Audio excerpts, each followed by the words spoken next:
Now that we know who you are, I know who I am. The price is wrong, bitch.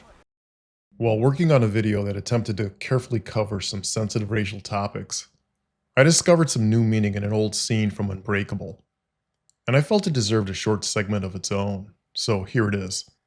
This will assume familiarity with the 2000 M. Night Shyamalan film and pretty much spoils its twist of an ending. If you don't want the ending ruined, I recommend stopping the video here.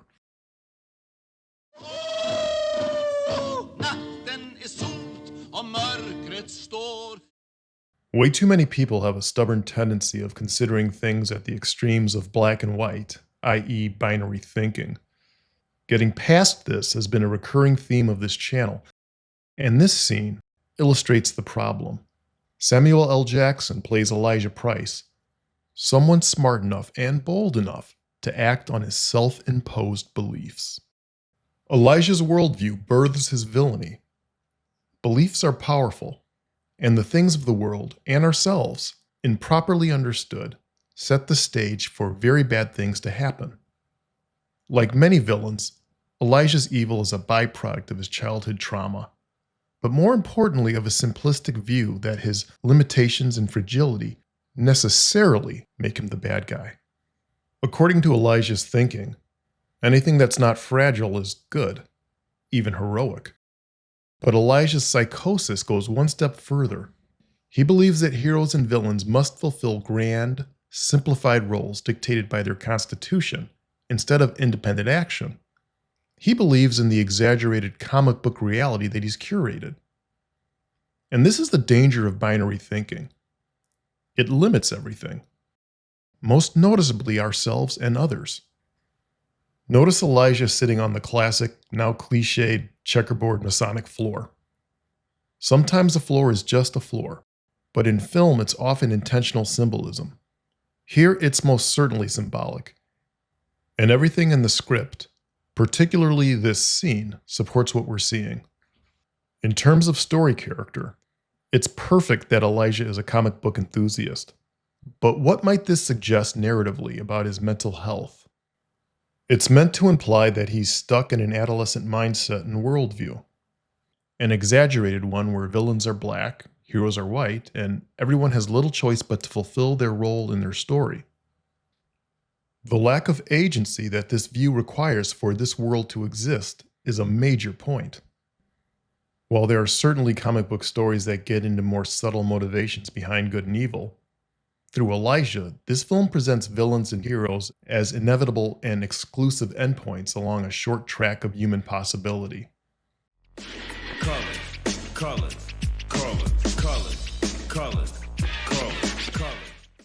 While the binary conflict in Unbreakable is certainly well beyond the racial notions of black and white, it is interesting that Samuel Jackson, a black man, is the dark antagonist to the light protagonist of Bruce Willis's David Dunn. Admittedly, this is a limited surface and racial level representation and manifestation of white and black, or light and dark, and it should be understood that good and evil are concepts well beyond color. I'm calling a quick audible here with regards to color in this film. Not black and white, but purple and green, according to my subjective interpretation. David is consistently dressed in green throughout the film. Of course, this is no accident. You may have been taught in elementary school that red, yellow, and blue are the primary colors. And that is true of what is known somewhat loosely as the subtractive color palette or spectrum. This pertains to pigmented things that reflect light.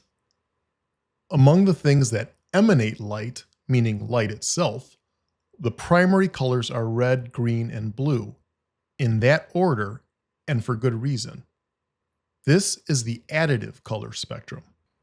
It's been mentioned here before, but green is the middle frequency between red and blue. So in a sense, it represents the balance of two polar opposites. And balance, generally speaking, is a good, strong default orientation. Think Yoda in Star Wars. As for Elijah, he's often dressed in purple. Purple or violet is a secondary color in both the additive and subtractive color spectrums. But violet is a color of distinctive power. Think royal purple. And its use in Unbreakable may reflect two things in this film. The first one is a speculative stretch on my part. Purple's designation as a secondary color may reflect Elijah's self-imposed, internalized secondary status. In his mind, he's not the primary player of his own story. This is not a definitive interpretation, mind you, but it is one way you could look at it. Speaking of minds, the second, more important way to look at purple is through the lens of our ancient friends, the Chakras. I hope you like Indian food. Violet or purple is the color of the highest of the 7 chakras or spiritual frequency nodes. It's meant to suggest the supremacy of higher sight or a knowledge beyond the reach of logic. And while Elijah doesn't have the sixth sense that David does, he has a firm belief or suspicion in the higher order of reality. He believes in something he doesn't have, and he sees in David what David has failed to see in himself, which is an important part of this story. David has physical power without insight, and Elijah has insight without physical power. In that sense, Elijah is correct in imagining that David's characteristics complement his own. Additionally, Elijah must use his mind and insight to overcome his physical limitations, and while the purple chakra is beyond the logical mind, it is located at the point of our biological material processor, the brain. It represents the higher order that should restrain the lower impulses. But improperly understood or used, the would-be authority of purple is potentially fatal. Elijah, fittingly enough, represents the misapplication of the mind and higher belief systems. Still, he's color-coded to suggest his affinity to higher-level concepts. Unfortunately, he's also nuts. Every color and principle has a dark and light application, and that's a contradiction here, one which can create some colorful misunderstandings. Getting back to black and white, Shyamalan might also be using race just a bit metaphorically as well, if he was thinking about it at all. This wouldn't make the story or its casting decisions racist, and it doesn't make us racist for liking the story. Considering Unbreakable and things like it strictly chromatically or racially is a binary trap of its own. Hello, Mr. Burgundy. Black. Black. Stop. Black. But it is interesting to consider the possible metaphorical link between black and white skin with black and white or dark and light itself. And if that's the case, I believe it's an innocent visual metaphor within this story, and not a predominant one either way. Then of course, the choice is yours. You can get with this or you can get with that. Having said that, I will make one brief racial aside regarding this movie before moving on to its greater universal application. One manifestation of binary thinking that has plagued the so-called black community is the idea that historically and totemically, white people are evil victimizers and black people are innocent victims. This is a simultaneously scary and comforting version of reality. It's scary because it confirms that a segment of a race was brutally subjugated against its will. But it's comforting because if we accept the historic victim or sympathizer roles indefinitely, in other words, forever, we can feel better about ourselves in a moral sense. Specifically, if they, being slavers and colonizers, were bad, that means we, in our opposition, must be good. And while this can be true, and the evils of slavery justifiably acknowledged, the reality of human history, which must extend beyond the origin and time frame of North American chattel slavery, is a bit more complicated. And it's more complicated in ways that are important, but also too numerous to get into here. But if we wanted to look at this through a strictly and radically racial lens for just a minute, we could analogize Elijah's osteogenesis imperfecta, aka OI, aka brittle bone disease, with a limited negative view of blackness itself. Elijah's race and illness are the results of genetics, but the similarities end there. While blackness isn't a disease, there are racially focused individuals that place such a premium on the genetic distribution of IQ along racial lines that they consider the intellectual disparity among individuals as problematic as disease itself. Because of my belief in the holistic, spiritual foundation of human beings, I'm decidedly not in this camp. But I'm also not afraid of those in that camp, also because of my beliefs. But enough of race. Looking at this through a wider, universal lens, Elijah Price's brittle bones reflect his internal condition. It was a precisely appropriate disease for Shyamalan to pick, assuming it was his choice as the writer/director. I have something called osteogenesis imperfecta.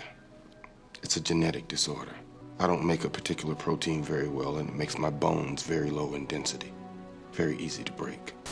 If there is someone like me in the world, and I'm at one end of the spectrum, couldn't there be someone else, the opposite of me at the other end? So Elijah's emotional fragility is represented in his very bones. His ego is fragile. His self-esteem, shattered. David Dunn encounters obstacles and is not broken by them, while Elijah breaks things because he's broken. And Elijah defines himself and confirms himself through the very opposition he is unnecessarily seeking. Have you known or seen anyone who seeks out the good or evil in others, if only to confirm their very beliefs or views? That's how Elijah rolls, or walks. Regardless, this is great writing, and I hope Shyamalan returns to the form of his earlier work if he wants to. Had Elijah chosen to, he could have cast himself as the hero in his own story. It would have only required a change of perspective and reframing his life. Someone who bounced back time after time, a la Rocky Balboa, and decided to keep trying. Elijah could have been a hero of sorts. He could have chosen to see himself that way. He chose not to. Of course, this is just a story, but it's a well-constructed one, because this is where parental, but particularly paternal guidance could have saved the day. And again, credit must go to M. Night Shyamalan concerning how the script defined the particulars of Elijah, aka Mr. Glass. The fact that Elijah is fatherless makes possible his pathological tendencies, and makes the plot realistic and contemporary. The damaged fatherless child is still unfortunately appropriate to our time. And while I salute the loving, dedicated mothers of our world, fathers matter too. Someone should have talked Elijah out of his internal bullshit victim narrative. But that's just one man's opinion on an old film, and life in general. Through his internalized inferiority, resentments, and jealousy, Elijah has unnecessarily cast himself as the victim and villain in his own story. And again, I stress, unnecessarily. In the vicinity of real or just perceived superiority, people of all kinds do this to themselves. This is the universal phenomenon of insecurity and jealousy in action. And whether people admit it or not, many secretly think to themselves that so-and-so over there is better than me, therefore I suck. But instead of stubbornly doubling up efforts to improve in some capacity, or appreciating what they do have, they double down on resentment and fulfill the villain role, either consciously, but often subconsciously, because it's easier. And it's a ridiculous and totally unnecessary self-projection. Either way, perched on the binary throne in his fragile castle, our villain, Elijah, flat out admits his motivation and childish mode of thinking. Mr. Glass may see himself in black and white, but the storytelling around him is a 64 pack of crayons, which is to say, very good. Now that we know who you are, I know who I am. I'm not a mistake. It all makes sense. In a comic, you know how you can tell who the arch villain's going to be?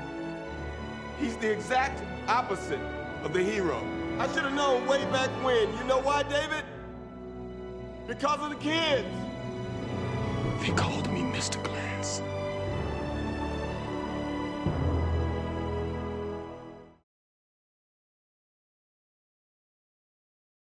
Elijah's problem is twofold: beliefs and actions.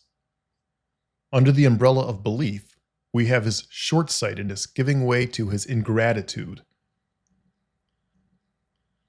Elijah is overlooking that, despite his genetic condition, he has still managed to carve out a respectable life for himself. I'm very proud of him.